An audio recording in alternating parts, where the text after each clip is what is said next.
I can't even imagine what the suicide and homicide and just the rates of depression, and accidental deaths due to overdose are going to look like in the future.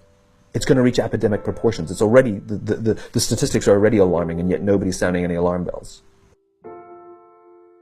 Parents have to intervene. We have to stop giving our kids free access to social media and phones at young ages. They are not ready for it. Their minds cannot cope with the dopamine. They can only have it up to a certain hour, and you take it away.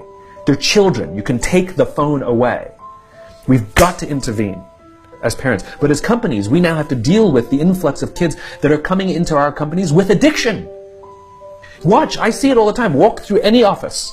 You'll see the older employees have their phones on the sides of their computers as they're working. You'll see the youngest employees have their phones face up in front of their keyboards between their arms as they're working. And this is how they work.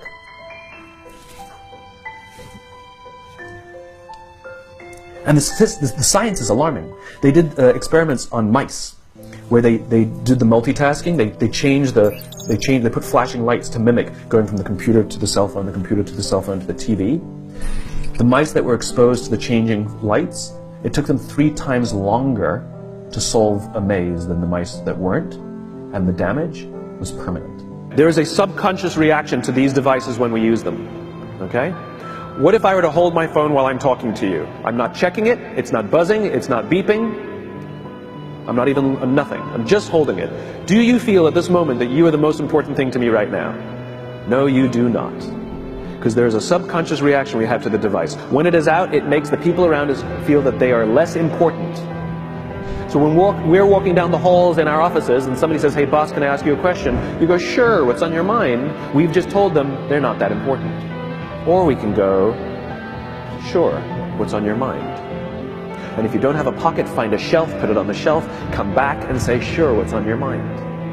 When we show up to a meeting, or a lunch, or a dinner, with our colleagues, our clients, or our friends, or our families, and we put the phone on the table, we have announced to everyone in the room that they are not that important to us.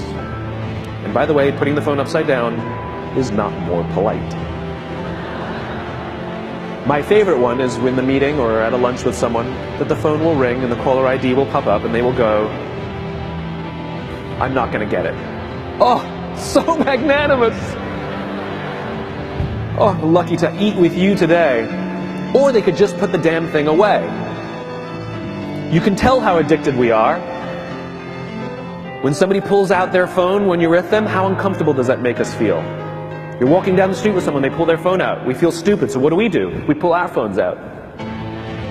We're so addicted. Somebody goes to the bathroom when we're at dinner, and what do we have to sit there by ourselves? God forbid we should look around the room for 5 minutes. We pull our phones out. Meetings.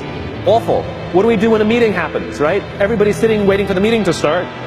Bob's running a few minutes late. Bob's here? Okay, start the meeting. Do you know when relationships are built?